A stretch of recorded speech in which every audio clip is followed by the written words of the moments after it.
Yo, what's going on, guys? It's Nick here, and welcome back to the show that we're still gonna figure out a name for. It's been a minute since the last time we had an episode of the show. Had a lot of work focused on life stuff and all that, but we are back for the NFL season. So in today's video, we're gonna look over the Broncos' upcoming season. We're gonna go over week 1 of the NFL and some of my predictions I have going into this season. So let's get this video started. All right, guys. First thing we're gonna talk about is the Broncos. All right, we had a pretty good preseason. We went 3-0 against the 49ers, Cardinals, and Saints. All were pretty much blowouts. Saints won, was closer than the score really. Well, it wasn't as close as the score really tells. But overall, pretty great preseason. I think the star of the preseason definitely was Jarrett Stidham. With the first string guys not really getting too much work, he really balled out and showed that he has the capabilities of maybe be a starting quarterback somewhere in the league. But you know what? He's in Denver right now, and I'm happy to have him backing up Bo if, knock on wood, anything was to ever happen. For our third string QB, we got Sam Ehlinger, who also had a pretty great preseason. He was cut when we had to do roster cuts, and he had the opportunity to sign elsewhere as the backup quarterback for other teams, but he chose to stay in Denver and be the third string quarterbacks back there and learn from Sean Payton and the coaches here. Davis Webb also was like a star of this preseason. Quarterbacks coach, former quarterback in the league, didn't have great success as a player, but as a QB coach, he's been nothing short of fantastic. The work he put in with Bo, and you could see the work that he's put in with Jared and Sam, is nothing short of extraordinary. And in the Saints game, he actually took over the offensive play calling responsibilities, and it looked great. He is going to be one of the coaches that will probably get poached from us next season as an OC because he's young, he's smart, and he's going to do great things after the Broncos. I don't want him to leave, but you know how these things work. So shout out to him. While we're at it, let's talk about some of our rookie draft picks. Mainly the top 3 guys. The other guys, not too much to talk about. Jahdae Barron, our first round pick, cornerback out of Texas. I believe Sean Payton said that he's going to be playing more of a nickel role, but he could easily play outside, inside. You could put him anywhere on the field, and he's great. He had a good preseason. Nothing crazy good, nothing bad. Good preseason. He changed his number to 23 now with the cut of Audric Estime, so looks good on him. RJ Harvey. I think this is the biggest one out of the draft.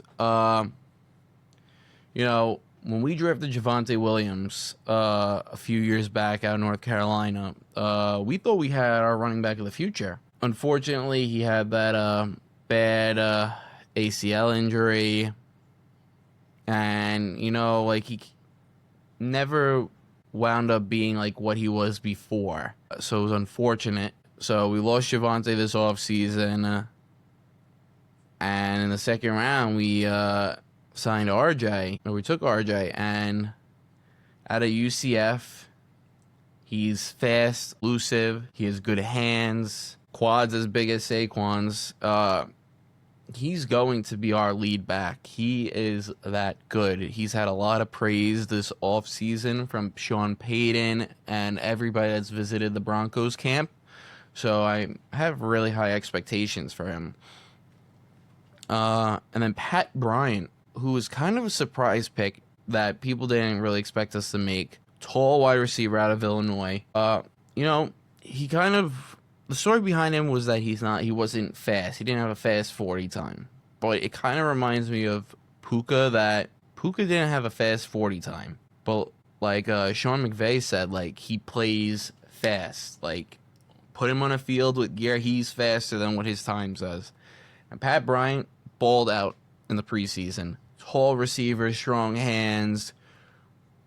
With us trading Devon Vele away to the Saints, Pat Bryant's going to slip into that like wide receiver 4 role, with our main guys being Cortland, Marvin Mims, Troy Franklin, and Pat. I think him and Sutton opposite each other, 2 big, strong wide receivers for end zones. It's going to be, I think the offense is going to be top 5 this year. And the other guys, just nothing too crazy there. But let's talk into some offseason signings. So for our offseason signings, the Broncos had arguably one of, if not the best off seasons in the whole NFL. Key points they had to address. Tight end. We've had very minimal tight end play over the past decade. We thought Noah Fant was going to be the answer. He wasn't. We've just been rolling out there whatever we can get. You're not getting great tight end play all over the NFL. The position over the past few years, though, has been growing significantly skill-wise. So I think the Broncos knew they had to get somebody at that position in order to compete right now in the NFL. And they did that, getting Evan Ingram, who, if you remember last season, missed a lot of the season with, I believe, was a hamstring injury. But the Broncos are known for having one of the top medical staffs at keeping their players healthy. If you look at last year, I believe the Broncos actually had the lowest amount of injured players because they just have a great medical and recovery program. And Evan Ingram has come out saying that this is the best medical staff that he's been around. So we signed him to this 2-year, $23 million deal. And honestly, like, if he stays healthy, like, this could be the Joker player that Sean Payton talks about. He's a tight end but moves like a wide receiver. And if you remember him 2 years ago in that 2023 season with Trevor Lawrence, he went off in that season. He, what did he have? Does it say it here? I don't know if it says anywhere here, but that 2023 season, let's see. That 2023 season, 114 receptions on 143 targets, almost 1,000 yards, 8 yards of reception, 4 touchdowns, 3 fumbles, which isn't great. But you know what? This season right there would be the best Broncos tight end season probably since a long time. Who was the last great Broncos tight end? Not including Shannon Sharp, obviously. I don't know. But it would be the best Broncos tight end in probably a decade. That's how long it's been since the Broncos had good tight end play. And just remember this. Last year, he played 9 games. 9. I believe his 365 yards would be more. It would almost be, I believe, almost a combined total of both our tight end play last year. Except for the touchdown. But this is playing on an injury. If he stays healthy, that's a difference maker right there. So this was one of the key signings we needed to make. And we went out and we got him. Another offseason signing, Trent Sherfield Sr. We have 5 wide receivers on the roster right now. Cortland, who's wide receiver 1. Marvin Mims, who's our wide receiver 2. Troy Franklin, who also had a breakout this offseason and preseason, who I think is going to take such a huge jump this year. He's our wide receiver 3.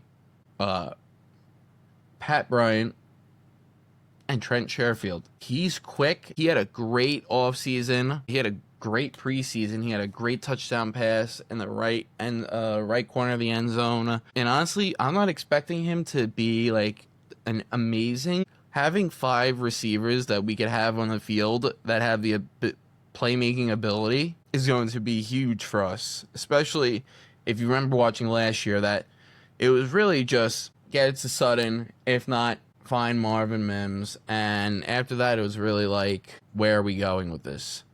So this is going to be big this year. And now our next two, which are arguably, you could say, two of the biggest defensive signings this offseason. Dre Greenlaw and Talanoa Hufanga. Both former 49ers. If you remember, Greenlaw tore his Achilles in the Super Bowl 2 years ago. Last season, with how bad just the 49ers were playing, he had that whole, fit he threw. He is a monster at the linebacker position. Hard hitting, can cover, stop the run. He fills another gap on a Broncos team that we've been missing at linebacker as a cover linebacker since the 2015 Super Bowl winning year. We haven't had a middle linebacker or a linebacker that's not on the line that could have an impact in years.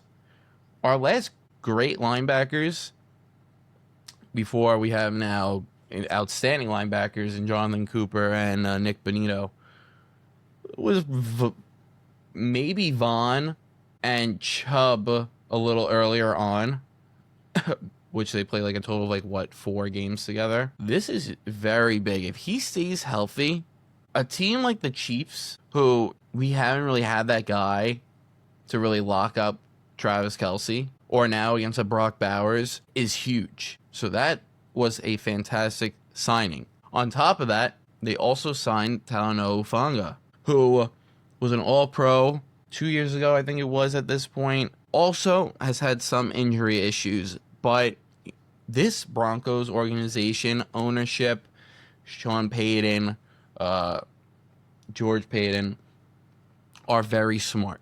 They are not going out to get players that are just going to break on week 1. With their medical staff, the money that they could invest into these players, these guys will be on the field. They will be playing. They will be healthy. My bad. 3 years ago, an All-Pro. Our cornerback position is great, but Brandon Jones, while not bad, Talanoa Hufanga's ceiling versus Brandon Jones is 2 different ceilings. So another great upgrade for us at the position. We re-signed DJ Jones, re-signed Jarrett Stidham, and that was our offseason. So overall, probably the best Broncos offseason in years. When was the last time we had a offseason this great that we signed players with impact? Now let's look at the Broncos schedule, and I'll give my predictions for the regular season. So I have the Broncos not only making the playoffs, but winning the AFC West. Everybody has them as a contender this year, and I am 100% in agreement with that. Not just as a biased fan, but it's just the truth. You could not deny this team and how much better they are than most other teams. Bo was hated on, and it's still hated on because of his age. He's 25. Jaden Daniels is only a few months younger than him. Bo had arguably a better season than Jaden Daniels, besides the fact that Jaden just went farther in the playoffs. I don't expect that this year. Bo has been nothing short of fantastic, and I think he's going to take a giant year 2 jump. I think he's going to put himself into MVP conversations this year. We have J.K. Dobbins and R.J. Harvey, which I forgot to mention J.K. Dobbins. He wasn't in that article. J.K. Dobbins left the Chargers after having a fantastic resurgence here. Still young, gonna take a leadership role, going to be a great 1-2 punch with RJ Harvey. I believe JK will probably start off the season taking more opportunities, by more like a 55-45 split with RJ. This running back room is amazing. In my opinion, amazing. J.K. Dobbins off of last year, which he had a great year with the Chargers, in which the Chargers now have Amari Hampton that they got out of North Carolina. But J.K. Dobbins, once again, if he stays healthy, which last year he proved that he could. He was injured for a few games at the end, 4 games, but that's okay when you have 3 other backs that are more than capable of handling the load, and J.K. doesn't have to handle every load. RJ Harvey, who I think is going to be in Rookie of the Year conversations. Jaleel McLaughlin, who's proven himself year in and year out as being a serviceable back. And then Tyler Bidet, who had an unfortunate injury last year, but if he stays healthy, he's going to be great this year. Let me zoom in a little bit just so it's a little larger for us. We go to our wide receivers. Cortland, Marvin Mims, Troy Franklin, Pat Bryant, Trent Sherfield. People will look at this wide receiver room, and I see it all the time, and they're like, okay, Cortland Sutton. Marvin Mims kind of had a breakout year last year. What is he really going to be? Troy Franklin, will he make the jump? This wide receiver room has the ability this year to be a top 10 wide receiver room. Cortland Sutton, in my opinion, is a top 12 wide receiver. His whole career, he's had like horrific quarterback play. Last year with Bo, finally had a great year. I think he's going to replicate that season. I think they're going to connect more earlier on, which last year, for the first couple weeks, Bo kind of didn't have the best start, but then you saw how they took over later on. I think he's going to have a better year. I think Marvin Mims established himself as a wide receiver too, and we saw the deep threat capabilities he had. I think he's going to take a jump. Troy Franklin is who I'm most excited for, and I think most Bronco fans are. There's a lot of promise. Former teammate out of Oregon of Bo Nix last year. I think his most known moment was his touchdown in the Buffalo playoff game, which he even said in an interview, he was that touchdown proved it to me and made him want to be better. So I think he's going to take a jump. And then Pat Bryant, it's going to be exciting seeing this guy play. And Trent Sherfield, another one, going to be exciting. Tight end. Again, look at the names of the tight ends we've had. Adam Troutman, serviceable. Lucas Kroll, serviceable. Nate Adkins, honestly, I don't even know if this guy even played or if he was even here. But Evan Ingram, seeing that name there is such a relief to see as a Broncos fan. Fullback Michael Burden, he's on the IR right now. Our offensive line is all back, and if you remember last year was the number one ranked offensive line, passing and defense. And with how bad our passing and rushing, with how bad our running backs were last year, to see these two behind this line, I'm excited. I see both these guys easily rushing for over 800 yards each. Jaleel alone might get over 400 yards. That's how much faith I have in this run game. And we look at our defense. The defense is basically all back. Zach Allen signed a deal this offseason. DJ Jones returned. John Franklin Myers, who was so great for us last year. Jonathan Cooper, who I see getting a deal probably soon. Alex Singleton, he just needs to stay healthy. Dre Greenlaw, going to be great. Nick Bonito is probably going to sign the second or third highest linebacker deal after how great he was last year. Pat Surtain, Defensive Player of the Year, who somehow is slept on, and he's a top 10 player in the NFL, but he wasn't the highest defensive player on that list, even though he won Defensive Player of the Year, and they won't say he's the best cornerback, which is interesting. Quinn Myers also snubbed of the NFL top 100 as arguably the best guard in the NFL. We got Talanoa Hufanga, PJ Locke, we got Brandon Jones, Riley Moss, who put on muscle mass, Jaquan McMillan, Jahdae Barron, Chris Abrams. It's you look at these names and what they did last year with these additions, and you can't not be excited. Then we got special teams. Excuse me. Will Lutz back. Our new punter, Jeremy Crawshaw. Marvin Mims, as we know, an all-pro returner. So can't not be excited for this. And now let's go into their schedule and my predictions. So we got week 1 at Tennessee. Tennessee, Cam Ward might be great, might not be. We don't know what he's going to be yet. I'm hoping he's great, but their defense is lackluster. Their offense is questions everywhere. Calvin Ridley's their only really serviceable wide receiver. Tony Pollard had a great year last year. And Cam Ward. This Broncos defense might score 2 touchdowns. That's how much I think they're going to dominate the Titans and throughout the whole season. Sean Payton said it best. We can't come out slow. Can't come out slow this season. We have to come out from week 1, like, at the top of our game. So I think week 1, we get the W. I'm going to say, like 28-7, maybe. Maybe we give up a touchdown. 28-6 is my prediction for week 1. Week 2, at Indianapolis. Again, Indianapolis is not a bad team. They're not poorly coached. It's just an unfortunate situation that everyone's been in. With the passing of Jim Irsay, who wanted nothing but the best for that team. His daughters take over. They love the team as much as he did, so we'll see what happens there. But Indianapolis, just for years since the Andrew Luck retirement, has just been in this like spiral of like falling. They drafted Anthony Richardson 3 years ago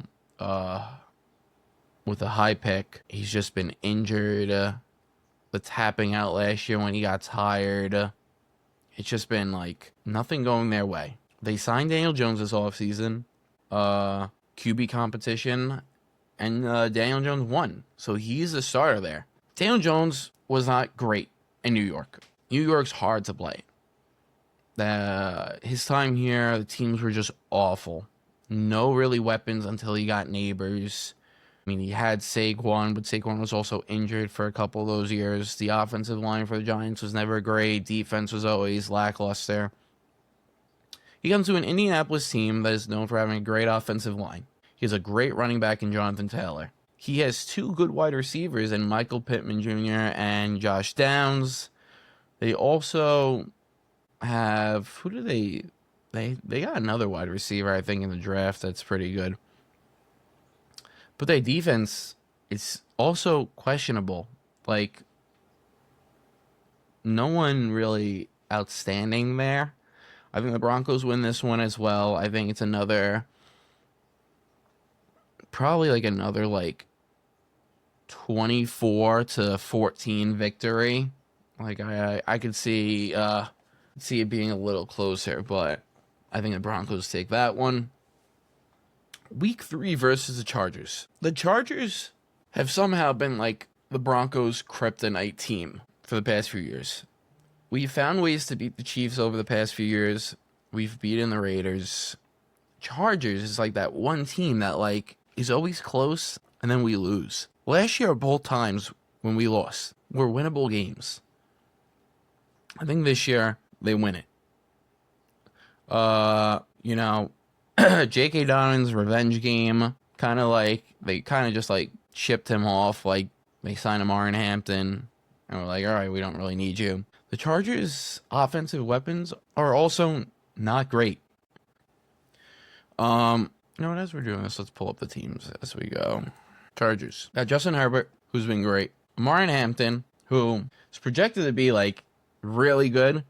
I don't know how they're going to split time between Najee and him, but we'll see. But then you get to the wide receivers. Vlad had a great year. I think he's going to have a good year again. But Quentin Johnson hasn't been able to catch a ball in 3 years now. Keenan Allen signed about a week and a half ago. He's a little older, but he had a good year with Caleb Williams last year. We'll see what happens there. And then at tight end, Will Dissly, Tyler Conklin.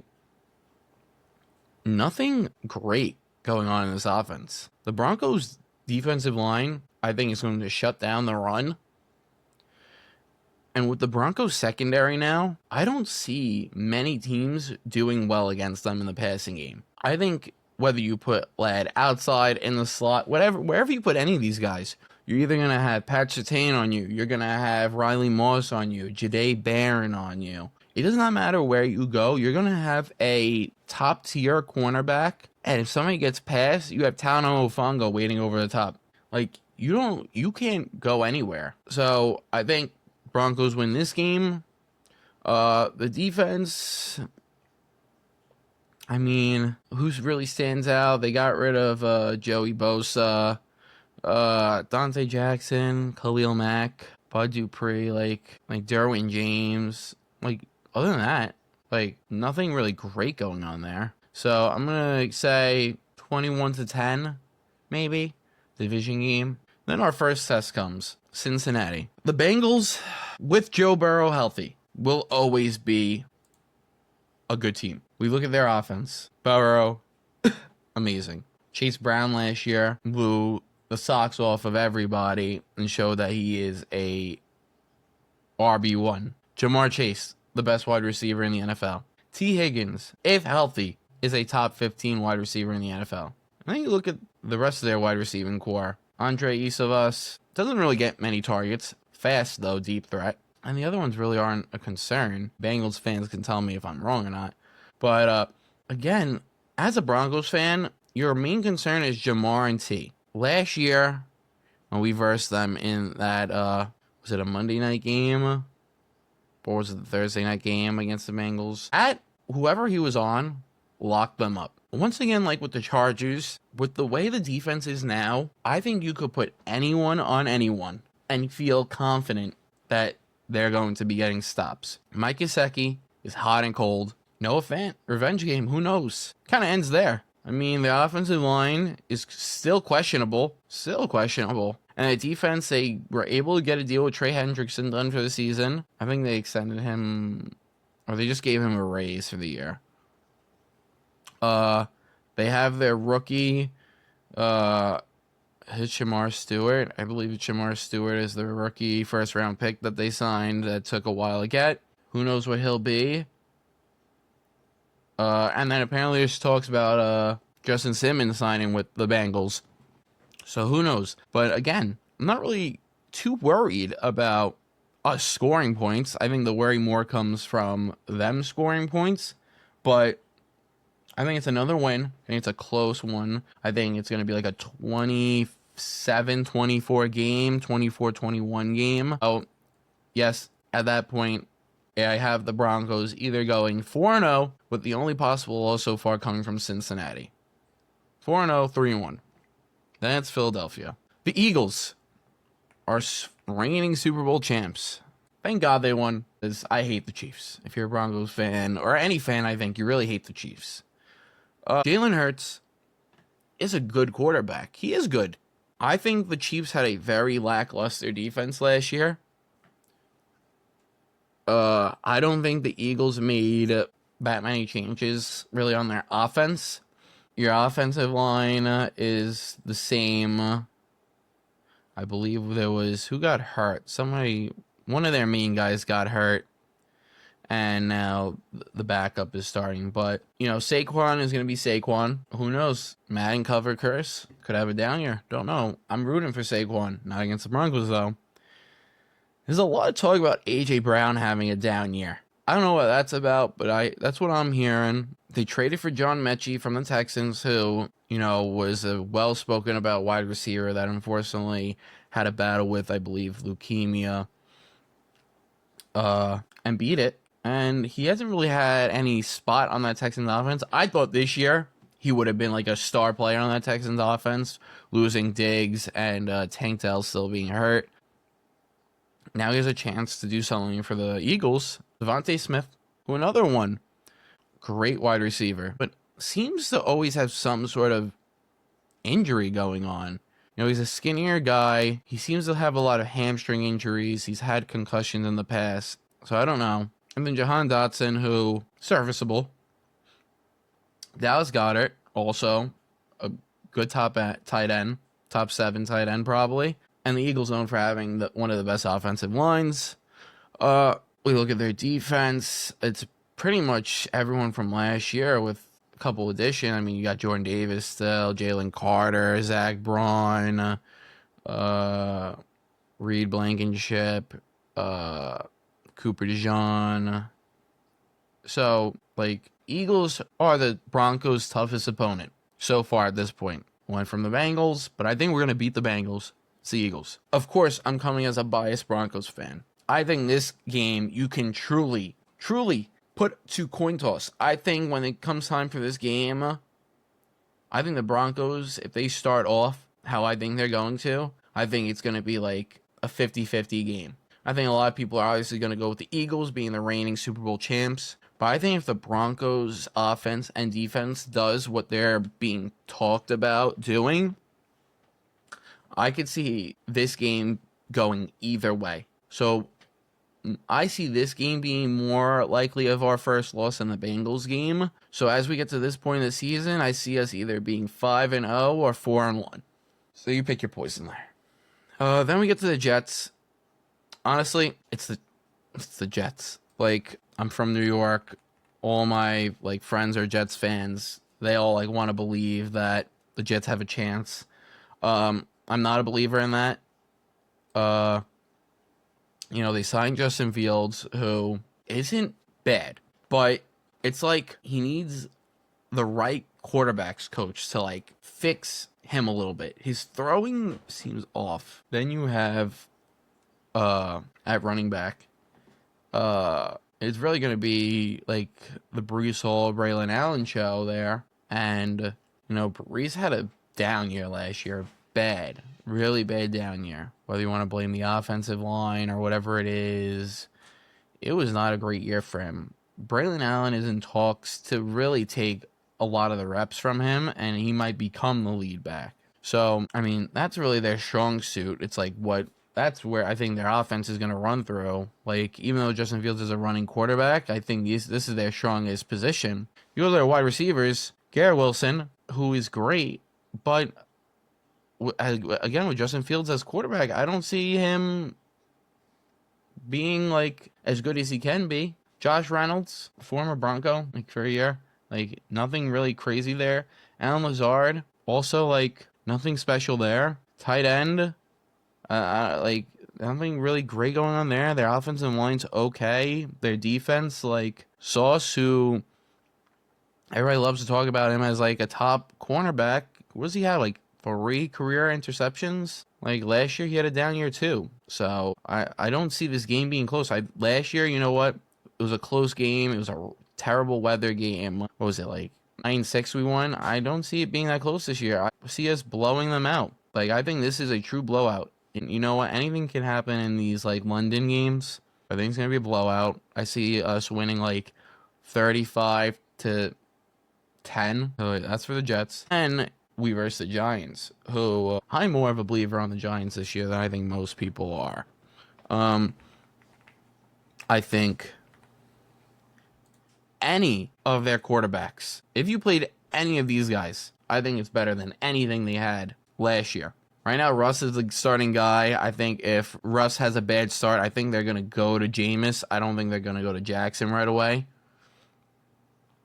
But it seems like Jameis is their guy. Russ is their guy for the season. Daboll keeps saying they don't want to push Jackson in yet, which is not a bad idea. We've seen these young quarterbacks have more success when they sit back a year than starting right away. Bo and Jaden Daniels, well, actually, last year's quarterback class was the one outlier year that a lot of guys started and had good success. So it's probably going to be Russ we versus that week. Big time revenge game. Russ is going to be looking to beat us. I liked Russ as a Bronco. I think the reason why people didn't like him was the contract situation, the behind the scenes stuff that was being talked about, and just Nathaniel Hackett just also didn't help the situation. But so they're probably going to be running out there with Russ. Tyrone Tracy took the lead back role last year. He'll be the lead back this year again, barring any injuries. Devin Singletary was good last year until his injury, so I don't know how they're going to use him this year. And they got Cam Scatterbo in the draft this year, who was arguably the second best running back in college football that went late in the 4th round. So it's interesting to see how he's going to work out. But again, when you look just at quarterback and running back, I'm not really fearing too much here so far. And then we get to wide receiver. Neighbors is a top 5 wide receiver in the league.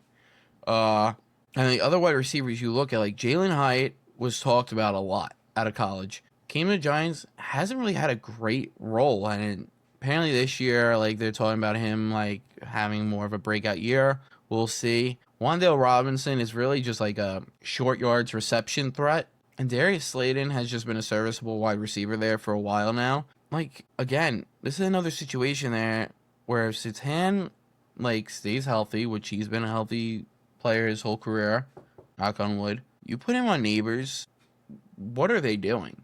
Not much. This offensive line for the Giants has been, like, awful 4 years. Our defensive line might get, like, 5 sacks in this game alone. Russ gets sacked a lot. So, I don't see much, like, scoring happening for them. Then we go to defense. I actually like their defense. Kayvon Thibodeau, I love. Brian Burns, I love. Dexter Lawrence, love. Where is Abdul? Abdul Carter, love. Like, this defense, their linebackers in line, is going to be great. And it's going to win them games. It's more the secondary that is concerning because it's just like kind of like gap guys until like they can maybe sign somebody or draft. So again, I see this as a win for the Broncos. Another like I think we're gonna average like 24 points a game this season. But you know, again, London game. Oh, this is after the London game. At home, probably like another like 28 to like 12 victory. Dallas is our next opponent at home. If you didn't see, kind of hard not to see. They traded their best player away, other than CD.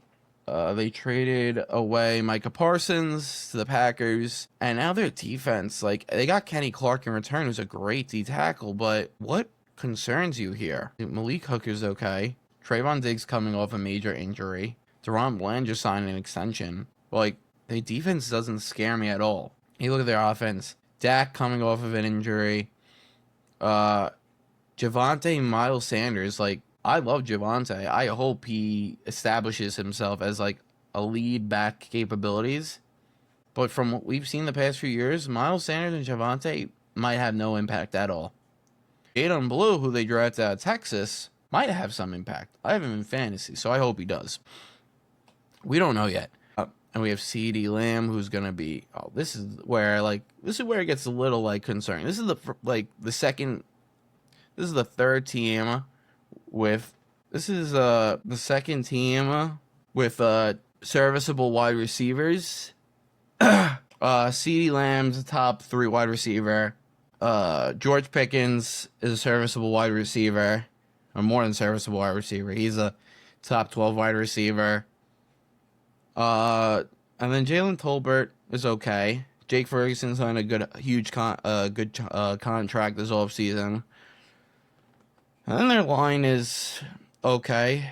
But again, I don't think anything special of the Cowboys. I think it's another win. So at this point, biased Broncos fan I have is going at least 7-1, maybe 6-2. Then we look at Houston. Speed past that one real quick. I mean, you lost Stephon Diggs. Tank Dell's kind of still hurt. Nico Collins is injury prone. Joe Mixon's hurt. You have a good defense. This might be like the lowest scoring game. This might be like a 17-10 game. Then we get into some division games. Vegas, this offseason, they get Pete Carroll as head coach. They sign Geno Smith. They draft Ashton Jeanty. They get Amari Cooper back.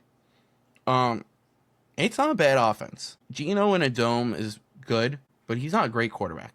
Jeanty, we don't know how he's going to be in the NFL. He could be great. He could just be like your average running back. I hope he's great because I loved him in college. Jacoby Myers is having some contract disputes right now. Wants to be traded. We'll see what happens there. Amari Cooper didn't have a great year last year. Older side. Like, I don't see him being too much of an impact. Trey Tucker, he was serviceable from the last year. Their real main weapon is going through Brock Bowers and maybe including Michael Mayer a little more this year. And their defense, the really only concern is Max Crosby. I see us sweeping the Raiders this season. Then it comes time for Kansas City. Last year, we split the series with them. We should have won 2-0 off of a lucky blocked field goal. You know, it wasn't lucky. They game planned it. Good for them. But we should have won the season series against them. Now we blow them out in the series finale, even though they played some of their backups. Of course, it's Pat Mahomes. Like, he's a great quarterback. Pacheco coming off of his injury he had during the season. Hopefully, he recovers nice, but we'll see. Then you got speed threats in Worthy and Hollywood, in which Hollywood's always hurt. Worthy had a great year last year. Juju, we'll see. And then Rashee Rice, at this point of the season, will be back. But we don't know how his buildup will be, so it won't be as if he was playing the whole season. So we'll see. And then it's Kelsey, who, this might be the last season for him. So we'll see what happens there. He's 35 now, I think. So we don't really know how he's gonna play. And then their defense, the names don't really pop out other than really Trent McDuffie and Chris Jones. But the defense is always good. But I also see us sweeping the regular season with the Chiefs. Washington, the battle of the two best rookie QBs last year. I see this as another win for us. You look at that roster. Jaden Daniels is great. The running back room is the questionable part. Eckler, what is he going to be? Jacory Brissett, who he could be great, he could be nothing. He's getting talked about a lot. We'll see. Terry McLaurin signed a contract extension. He's great. Debo, we'll see. He's a little bit bigger. It seems like he's a little slower now, but who knows? And then Noah Brown, who these guys are just like serviceable. They're just there. Zach Ertz, who had like a resurgence year last year with Daniels. The defense, Von Miller's there now. But again, nothing really crazy. I think it's going to be a higher scoring game. I think it's going to be like 35-24, maybe. Let's go. I think we're going to sweep the series of Vegas. Green Bay might be where another loss comes, Good offense, good defense. That's a coin toss. Jacksonville, I think we beat. I think we sweep Kansas City and Los Angeles, and then that has us having a ridiculously good record. Probably won't be what I think it is, but I think it's a win-win-win. Coin toss, win. I'll put this as a coin toss. Win, probably a loss. Win. So what did we play? 17 games. So I have us going like 13-4 as like probably our ceiling. I think our floor is like 10-7, which is a shame because that's like what we did last year. But you never know. And yeah, that's it. So that's it for the video. Broncos football is in, that's today, Tuesday, so Wednesday, Thursday, Friday, Saturday, so 5 days till we get some Broncos football. And I'm excited, and so should you guys. We're going to have a great season, I hope. And, yeah, so I hope you guys enjoyed the video. Tune back in another day this week, who knows, for more content. It was good talking to you guys. Peace.